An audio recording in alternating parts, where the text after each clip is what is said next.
Quand il y avait l'argent à l'époque, on avait dit, mais où est l'argent du Congo? Ah, c'est dans un compte des générations futures. Mais ce compte, on n'ouvre pas à l'extérieur, on n'ouvre qu'ici. Il existe ici, il a moins de 400 milliards. Si quelqu'un doute, hein, c'est simple, les comptes de la Banque centrale sont publics. Il suffit d'avoir le code. Je peux lui donner le code, il va accéder. Il verra la position du compte.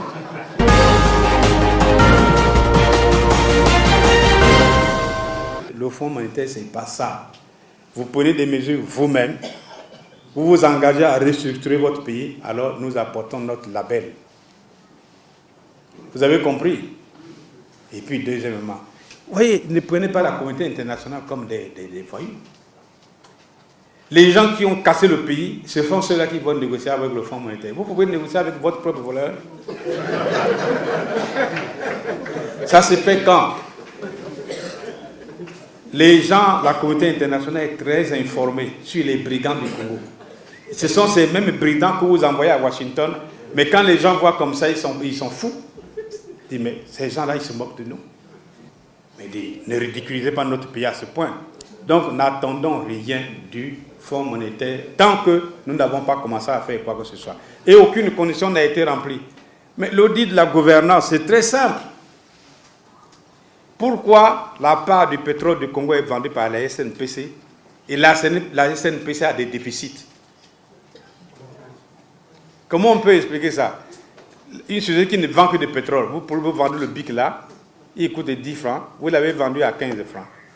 Mais il vous manque 10 francs dans la caisse. Quelqu'un peut comprendre ça? Non. Mais c'est ça la SNPC. La raffinerie de Pointe-Noire, elle raffine le pétrole qui est pris sur la part du Congo et chez les producteurs. Mais cette raffinerie doit plus de 60 milliards aux sociétés pétrolières du Congo. Pourquoi? Le pétrole qui est raffiné, vous ne consommez pas l'essence ici? La capacité de production de la raffinerie, c'est uniquement pour le marché local. Mais cette raffinerie exporte du raffiné. Pendant qu'il manque l'essence ici, elle exporte. Mais l'argent ne rentre pas ici. Vous ne connaissez pas l'affaire Ngouvor en Suisse? Mais c'est né de ça. 2000 milliards de francs CFA qui se dirigeaient dans le compte d'un privé. Mais les Suisses, comme c'est des gens qui aiment l'honnêteté, ils ont bloqué. Mais comme tant d'argent dans le compte d'un privé, il faut qu'il explique. En Europe, c'est ça. Hein? Il faut venir expliquer. Mais comme il a peur d'aller expliquer. Et oui, un Congolais, je le connais, hein, je peux vous dire, c'est vrai, le monsieur là.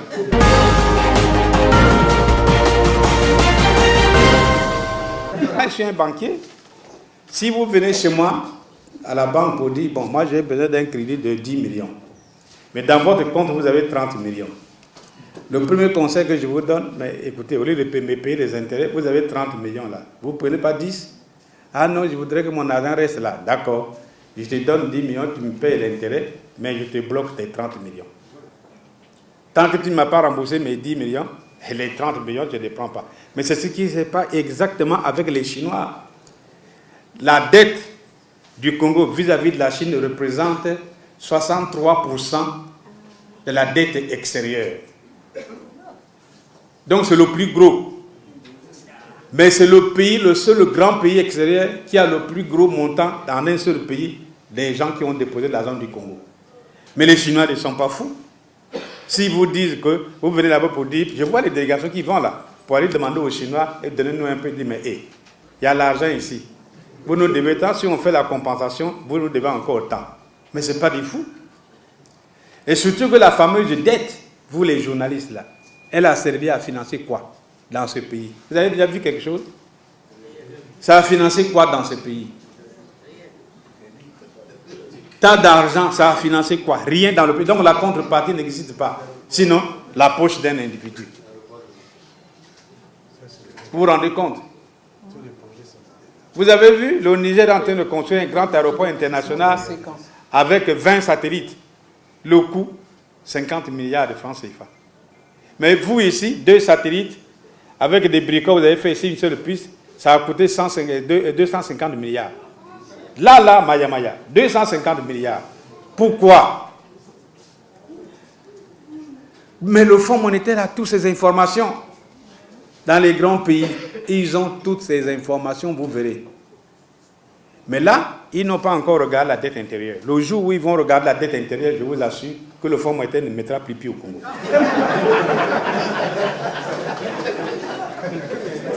Mais oui, parce que la dette intérieure, c'est un jugement de faute dette, ce qu'on appelle la dette creuse. Une dette sans contrepartie, la dette creuse sans contrepartie. La dette là, à la CCA. Faites l'audit de la CCA, vous verrez.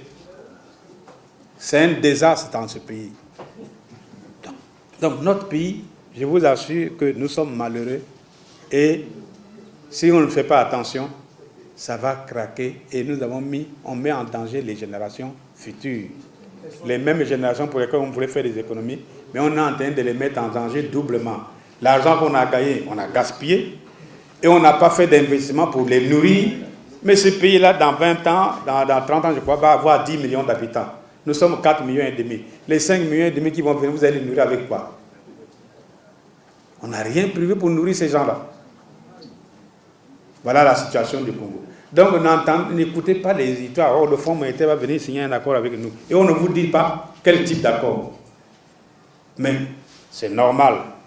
Statutairement, le Fonds monétaire est obligé de visiter les pays membres. Surtout un pays qui est en difficulté comme le nôtre.